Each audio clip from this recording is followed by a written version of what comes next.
Sarah's hands trembled as the laundry cart slipped from her grasp and slammed into the golden suite door, the loud clang exploding through the empty hallway. She gasped, clutching her chest, certain the sound had echoed all the way to the lobby. It was nearly 2 a.m. Her eyes burned, her feet ached, her body begged for sleep.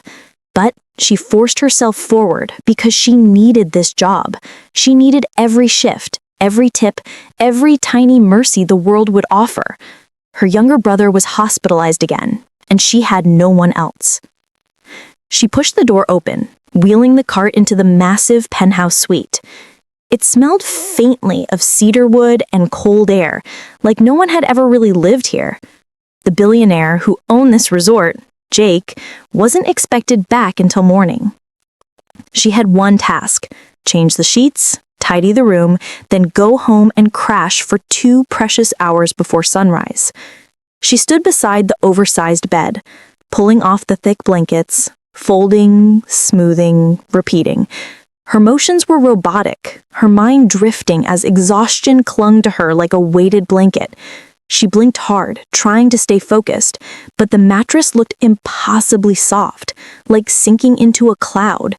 Her body swayed. She whispered, "Just a second, just 1 second," and sat on the edge of the bed. She didn't realize when her head hit the pillow. She didn't realize when her shoes slipped off. She didn't realize when her breathing deepened into sleep, soft and innocent.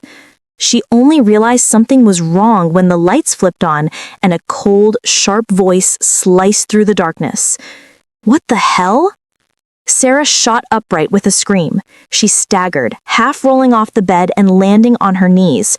Her heart slammed against her ribs as her eyes adjusted.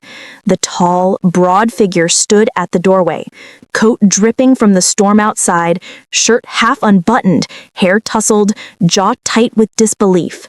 Jake. Jake Thornton, billionaire owner of the entire mountain resort chain. Frozen, furious, staring straight at her like she had committed a crime on sacred ground. I'm sorry," she choked out, scrambling to her feet. "Sir, please, I didn't mean, I'm so sorry, I must have—" "You fell asleep," he said, low, dangerous. "In my bed?" She shook her head violently. "No, I mean yes, but no, I didn't plan, I didn't even realize—" Jake's eyes narrowed, calculating her fear, her uniform, her trembling hands. His footsteps cut across the room as she backed away until her spine hit the wall. "Look at me," he ordered. She couldn't. She stared down at her shaky hands instead. "Look at me." Slowly, painfully, she lifted her eyes. Jake wasn't just handsome, he was devastating. Sharp jaw, cold, storm-gray eyes, an intimidating presence honed from a lifetime of absolute control. But there was something else behind his gaze tonight, a flicker of exhaustion, of loneliness, of something he didn't want anyone to see. He exhaled through his nose, softer than she expected. "How long have you been working?" "Since yesterday morning. It's been a long week." The anger in his face faltered. He walked closer. She pressed further into the wall. "Sit down," he said. "No, sir." It wasn't a request. Her knees nearly buckled as she sank onto the couch.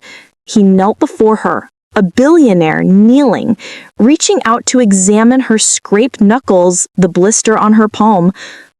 "You're exhausted," he muttered. "I'm fine," she whispered, ashamed. Clearly not. She looked away, heat rising to her face. "Please don't fire me. Please. My brother is sick. I need this job." He froze. "Your brother?" he said quietly. "How old is he?" 12. The words came out shaky. "He has recurring complications from an old injury. The bills—" She swallowed hard. "They're bad. I'm doing everything I can." Jake stood abruptly, pacing once, twice, running a hand through his wet hair. His tone shifted, low and controlled. "Does anyone else help you?" "No." "What about your parents?" She hesitated. "Gone." Jake's jaw tightened again. Not in anger this time, but something else. Something she didn't recognize. "You should have been asleep in your own bed," he said, "not collapsing in mine." Her heart hammered. Why was he talking like that? Why hadn't he fired her? Why did his voice sound almost gentle? "I'll finish cleaning," she said, rising too fast.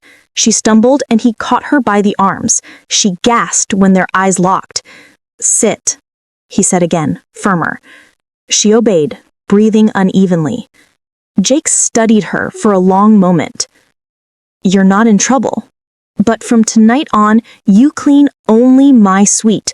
No night shifts, no double shifts. Clear?" She startled. "Why? Why would you do that? You don't even know me." His answer was immediate. "I know what it looks like when someone's drowning." Her chest tightened.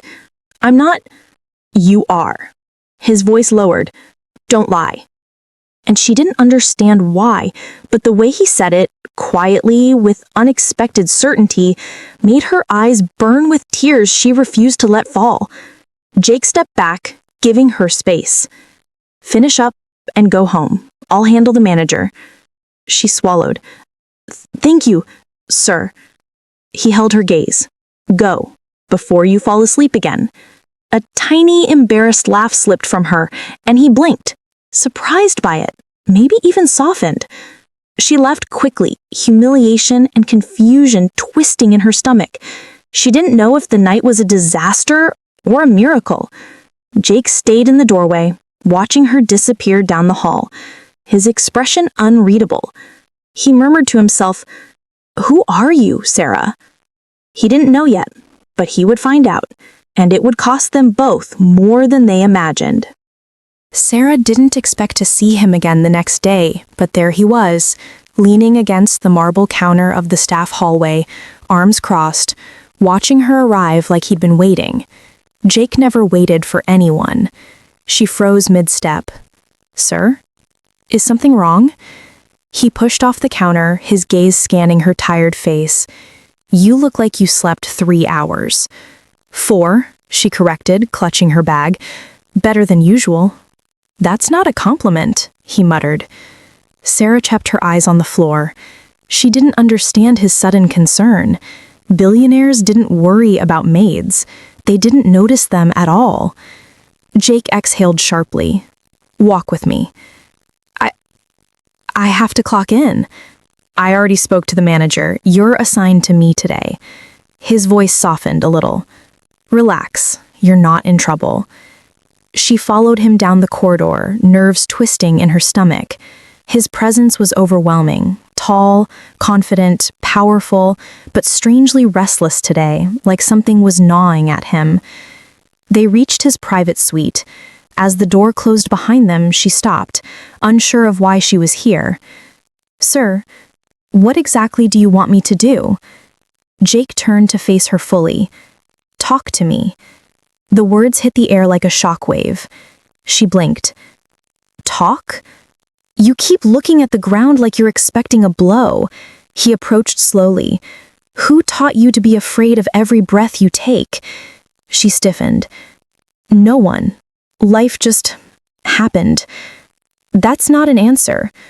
"I don't owe you one," she whispered, surprising herself. Jake stared at her, and for the first time a genuine smirk tugged the corner of his mouth. There she is, the real you. She felt her cheeks heat.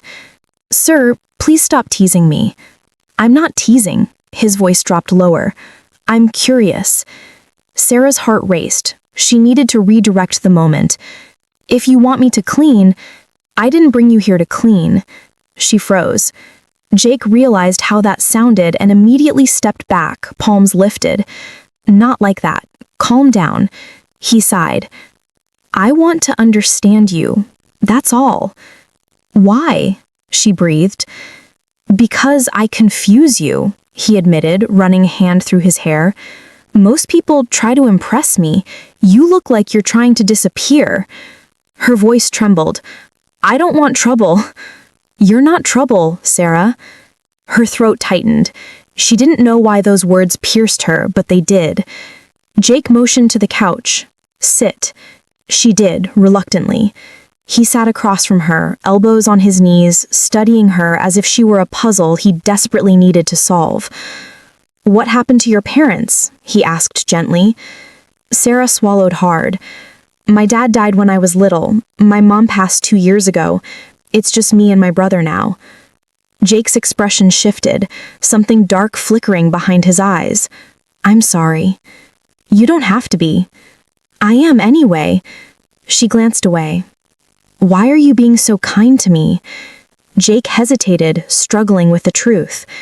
"Because I don't know how to stop thinking about you." Her breath caught. "Sir, Jake," he corrected quietly. "I can't call you that. You did last night. That was shock. And now it feels wrong." He leaned slightly closer. "Why?" "Because you're my boss." "Not entirely." His voice dropped. "I'm trying to be your friend." Sarah shook her head, laughing softly in disbelief. "You're a billionaire. I'm a maid.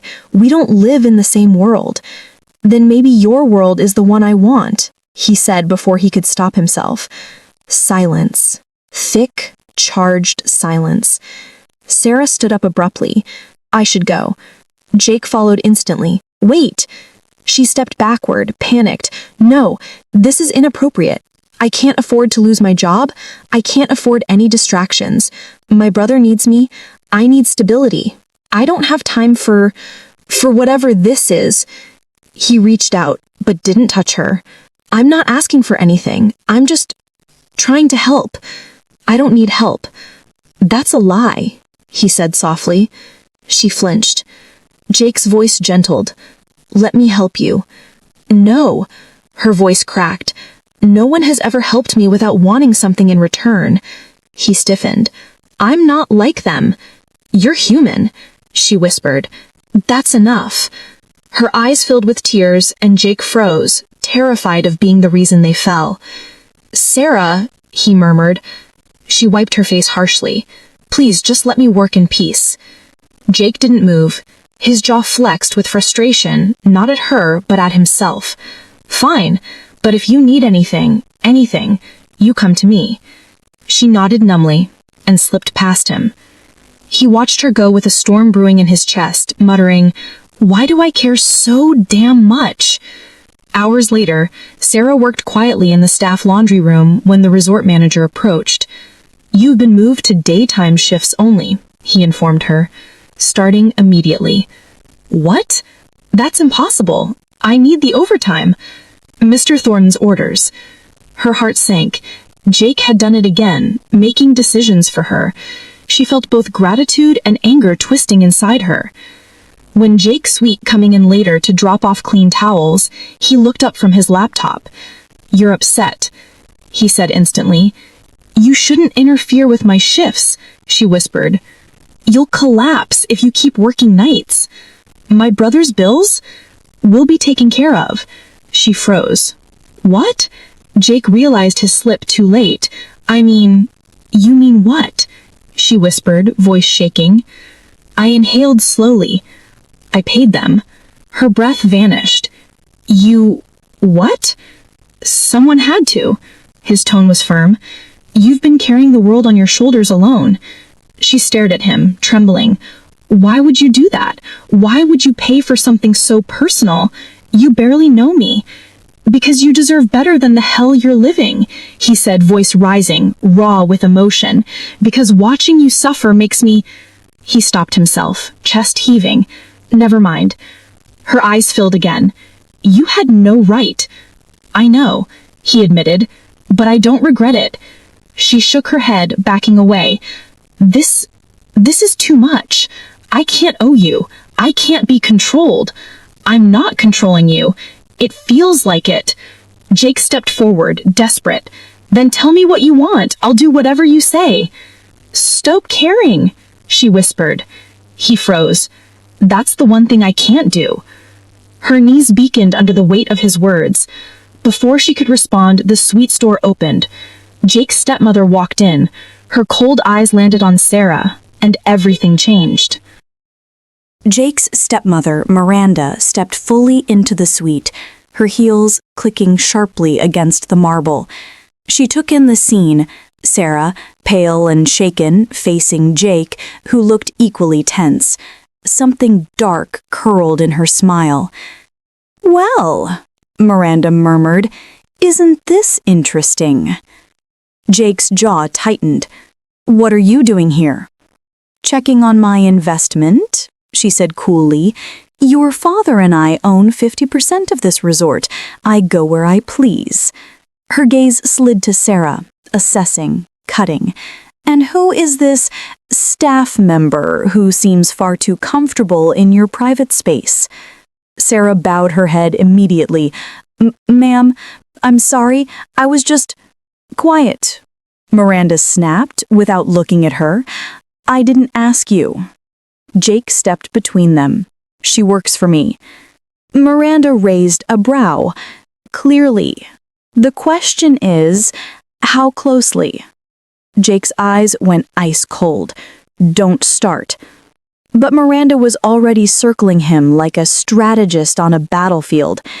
"Every time I visit, you're more distracted, more sentimental." Her gaze fell on Sarah again, this time sharper. "And now I see why." Sarah swallowed hard, shrinking back. Jake moved closer to her, protectively. "Leave her out of this." "Oh, Jake," Miranda sighed dramatically, "I can't, because your choices affect the family business, and this girl," she pointed at Sarah like she was an object, not a person, "is a liability you cannot afford." Sarah's heart thudded painfully. "Ma'am, please." "Silence," Miranda snapped again. "Your presence is inappropriate. Your relationship with my stepson, whatever it is, ends now." Jake clenched his fists. "There is no relationship." "Yet," Miranda hissed. "But I know your type, Jake. I know the ones who slip past your armor. Soft voices, sad eyes, a damsel with problems, and suddenly you lose your mind trying to fix her." Jake's face flushed with anger. "You don't know anything about her." "I know enough," Miranda said, turning to Sarah. "Tell me, dear, how much money have you received from him?" Sarah gasped. "None. I didn't ask for anything." "But he paid your brother's bills." Sarah froze. "Ah, so it's confirmed." "What game are you playing?" Jake bit out. "A simple one. Protecting our wealth, our reputation, and you, apparently, from your own foolishness." Jake took a threatening step forward. "Don't speak to her like that." Miranda's chin lifted. "Grow up, Jake. This girl is a liability. Once this spreads, and it will, the media will crucify you. Billionaire caught funding Maid's life. Headlines will explode, investors will panic, shares will drop, and all because you couldn't resist a pretty face." Sarah felt the words cut through her like a blade. Jake exploded. "She has nothing to do with my business. Leave her alone." "Then send her away." Those 3 words sucked the air out of the room. Jake stared at his stepmother in disbelief. "No." Miranda's voice hardens to steel. "Either she leaves, or I pull the funding your father and I placed into your Singapore expansion, immediately." Sarah's breath caught. Jake had talked about that project for months. It was the first independent division he controlled without his father's chains. Losing it would destroy him. Jake's hands shook. "You wouldn't. Watch me." Silence pressed down on them like a suffocating blanket. Sarah's chest tightened painfully. She whispered, "Sir, Jake, I don't want to cause problems." "You're not," he said fiercely. "She already has." "Stop talking," Jake roared. Sarah flinched. In an instant, he softened. "Not at you. he whispered urgently. Never at you. Miranda folded her arms. Make your decision. She looked directly at Sarah. You shouldn't force my stepson to choose between his future and your sad situation. Sarah's lips trembled. I never asked him. But he paid. And giving is dangerous. Jake's voice broke with anger. You're manipulating this. Miranda smiled coldly. I'm protecting the empire your father built. Jake whispered, I don't want the empire. Her expression flickered with shock before turning vicious. Ungrateful boy. Jake stepped closer to Sarah. Too close. His body blocked her from Miranda's view. His voice dropped to a desperate whisper. Don't go. No matter what she says, stay. Sarah wanted to. God, she wanted to. But guilt and fear wrapped around her like chains. Jake. Her voice cracked. Your business. I don't care. But you should. He grabbed her hands. You said you don't need help? Fine. But I need you. Her breath stopped. Miranda scoffed. You're humiliating yourself. But he didn't look away from Sarah. Don't leave me. Sarah felt tears burning again. I'm not worth all this trouble.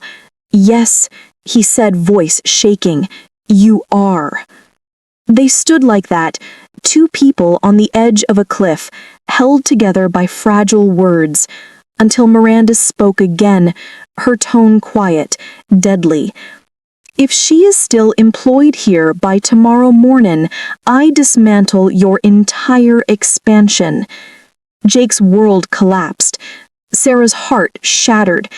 Jake whispered, You can't go. And you can't lose everything because of me. Sarah replied softly. I don't care. But he eyes said he did. Deeply. Sarah stepped back, tears streaking her cheeks. I have to do what's right. Jake shook his head, breath breaking. Don't do this. Don't walk away. Miranda crossed her arms victoriously. She understands her place. Sarah turned and ran out before she could hear the rest. Jake lunged after her, but Miranda grabbed his arm. Let her go.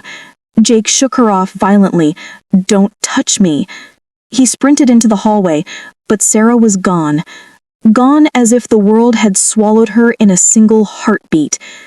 Jake stood there, chest rising and falling, eyes burning, fists trembling. A man realizing the thing he didn't know he needed was slipping beyond reach.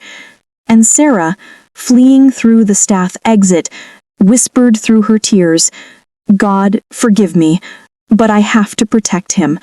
That night, she packed her few belongings and left the resort, without goodbye, without hope, without knowing that Jake would tear apart the entire world looking for her.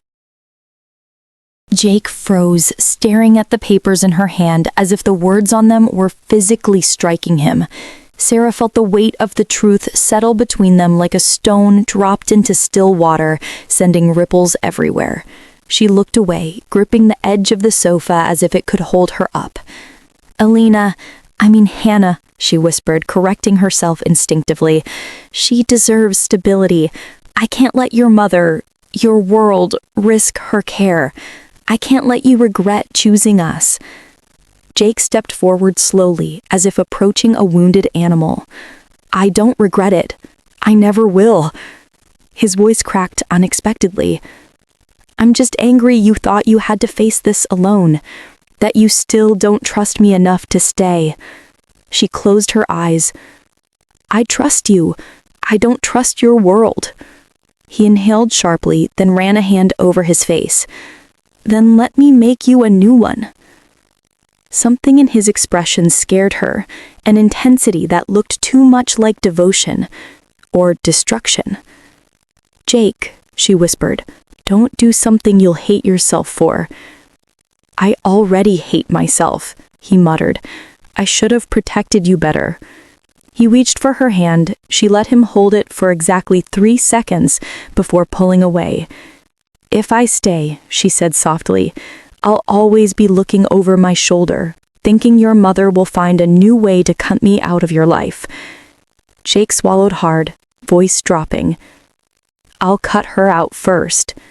Her eyes snapped up. "Don't say that." "I mean it," he said, jaw hard. "She doesn't control me. She doesn't get to decide who I love." She stiffened at the word, and he didn't miss it. He stepped closer, lowering his voice even further. "You know what this is. You've known since the day I found you asleep in my bed.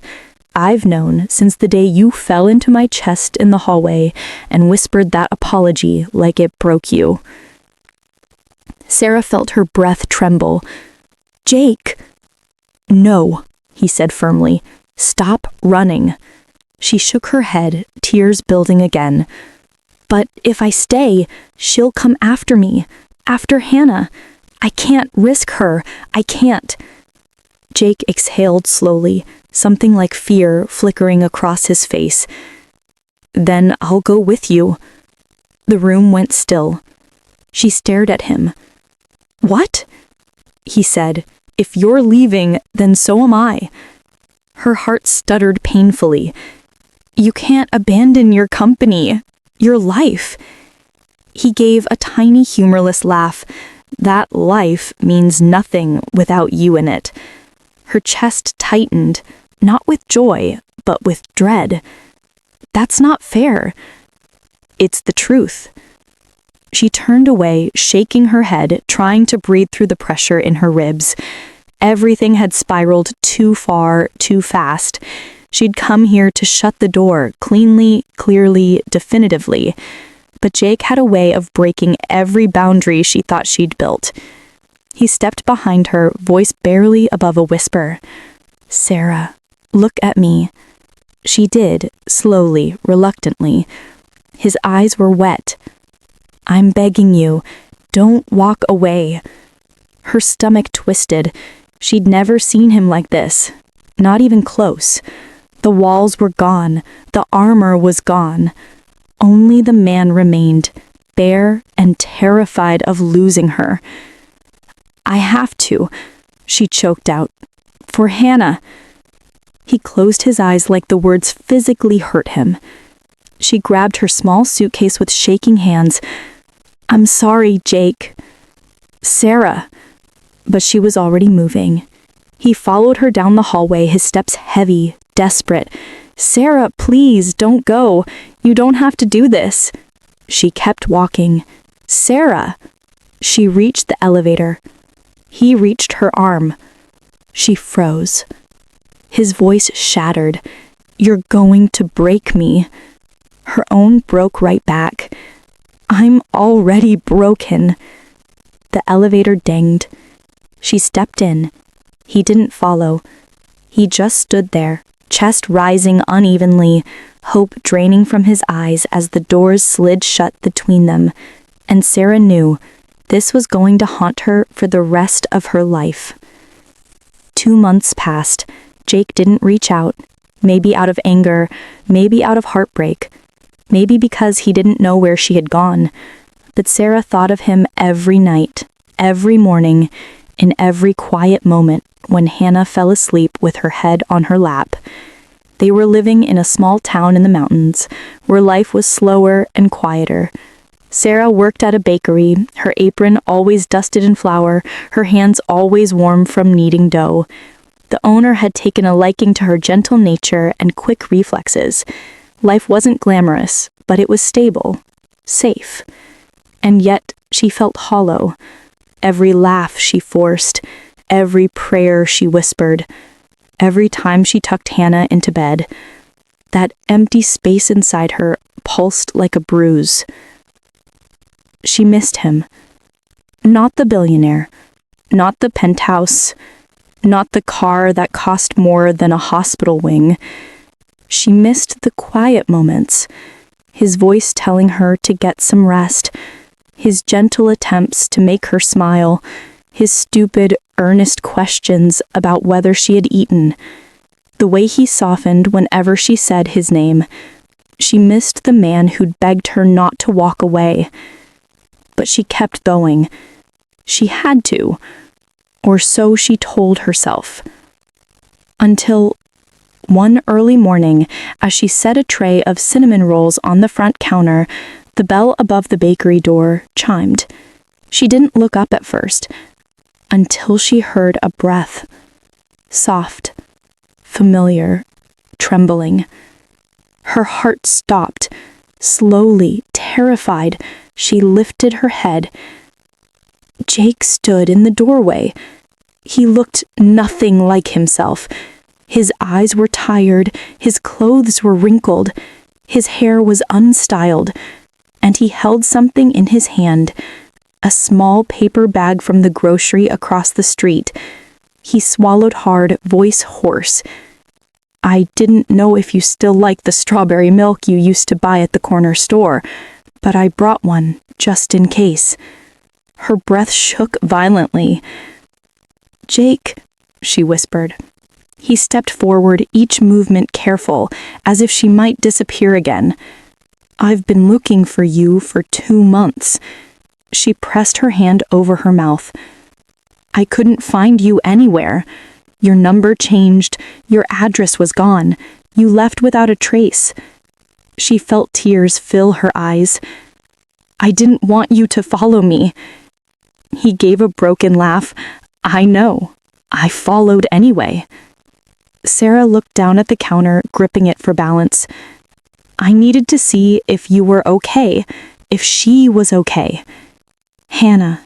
Sarah glanced toward the back room where her sister was stacking baking trays. He followed her gaze and softened. "She looks healthier." "She is," she murmured. Jake nodded. "Good. That's good." A long silence stretched. He took a shaky breath. "I'm not here to take you back. I'm not here to force anything. I needed to tell you something." Her throat tightened. "What?" He looked right into her eyes. "I love you." The world held its breath. He continued, voice trembling.